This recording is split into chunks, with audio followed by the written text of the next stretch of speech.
It's your boy Salim from Notorious S back with another video, baby.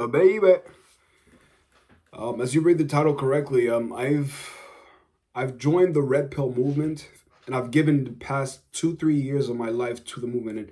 And as I say this, I want you to understand fully that I'm not pointing fingers at anybody else but myself for the way that I've acted in the past 2-3 years.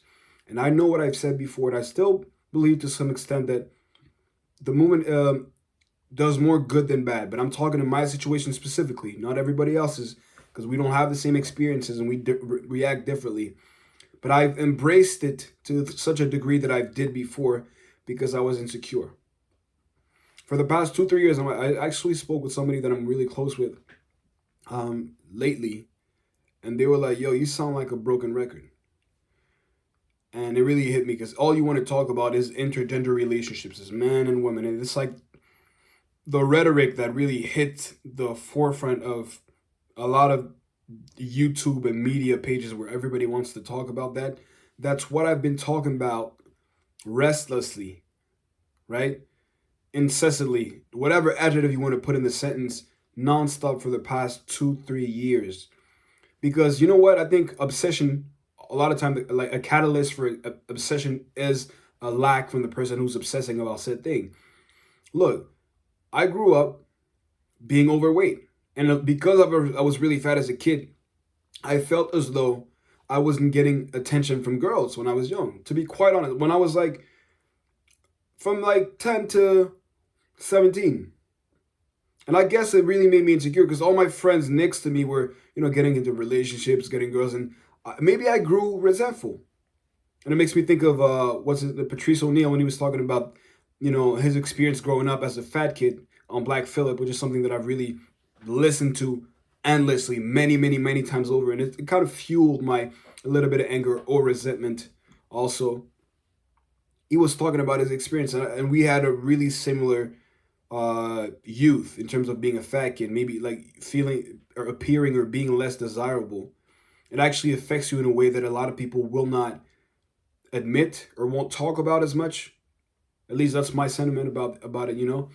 And it's fueled for some, because I don't even look like that anymore.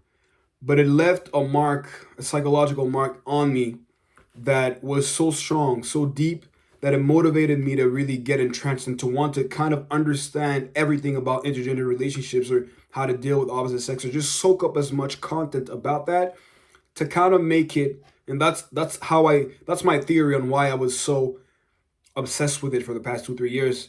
I wanted to know so much about it to make it virtually impossible for me to return to that feeling, that sentiment, that position of being unwanted. It's fucked up. And I was doing some introspection. I was thinking about it because it really hit me when the person I'm close with just told me that. And I was kind of trying to dig deep, right, about, okay, why the fuck is it that I was so, and I still am, but I'm getting further and further away from it. I speak less about it. I find it redundant. And another thing is the fact that I'm making these videos is also me making peace with that and leaving that in the past. Recording it, sharing my experiences, my perspective, my thoughts, opinions about all this is a way for me to leave it behind me, but also a way for me to share my thoughts about these things so that it can help the next person. Me making videos about I'm not trying to take jabs at anybody, but it's to outline my experience and my mental growth at every single stage of what I've been through, going from like 20 to 23. You know what I'm saying? And ultimately having to realize it's always hindsight 2020 of where I was at. And I wouldn't take it, like I wouldn't have it any other way because it really helped me. But it's not a healthy way to live. Like I think life is hard enough as it is, bro. And also, it just makes it hard. You always have things on your mind, and you kind of are always hyper aware, looking for, or whatever somebody talked about in the video. You're trying to find the physical counterpart. Okay, this is happening in real life. Okay, this is what they talked about. Oh, she's gonna do this. Oh, this is a test. You gotta be aware. You know what I'm saying? You got to know what your boundaries are, what you will accept and what you won't accept. And you carry these things and you don't waver when they're being challenged. But you live your life still in between. You don't let these thoughts, ideas, concepts rule your life. You don't become a recluse and you don't become wary of every single woman in your life that you encounter thinking she's here to want to cause harm to you, to run over you, to rule your life. Because it did affect negatively my perception and my anticipation of women whenever I met them. And I point myself because in some way, look, I think everybody has responsibility in what kind of information they spread. But if I start making YouTube videos right now, as I'm making, and I recommend you to do something, and I say, you know what, this is what you're supposed to do, right? I can't be 100% held liable for what happens next. You know why? Because as somebody that's listening to me, as an example, you have as much responsibility as me to run whatever information I gave you in your mind and to tell yourself, you know what, is this worth me applying?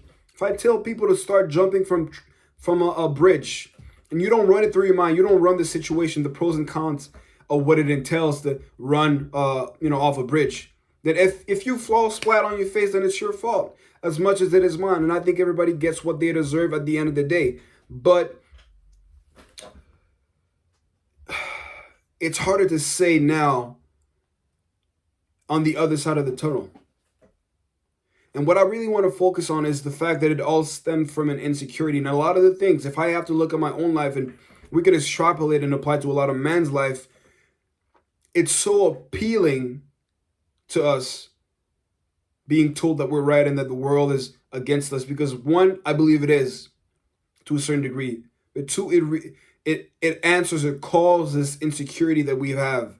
Because yes, it responds to a feeling of being disenfranchised and being overlooked. But a lot of us are just insecure, and it's okay. As a man, like we want to be loved. We want to be wanted. At least let's be honest. We want to be wanted.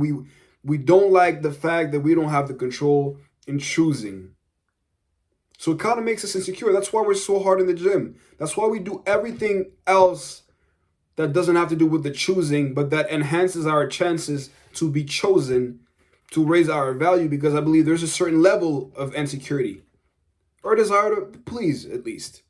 And that can be manipulated. You got to be understanding of that. If I know you're insecure about this because you want to be chosen, then I could word things in a specific way. I could present an image in a specific way for you to want to buy from me because you want to get to the end goal of feeling wanted. And it's okay. We all are like that as individuals. And every day we're sold on things because they know, and when I say they, it's corporations or individuals, what it is that we want at the end. And if I can dangle the end result in front of you, then I could sell you something to get there faster. It's okay. But I'm hoping to enlighten you and understand that you don't have to go through this 2-3 year hiatus where you're really extreme,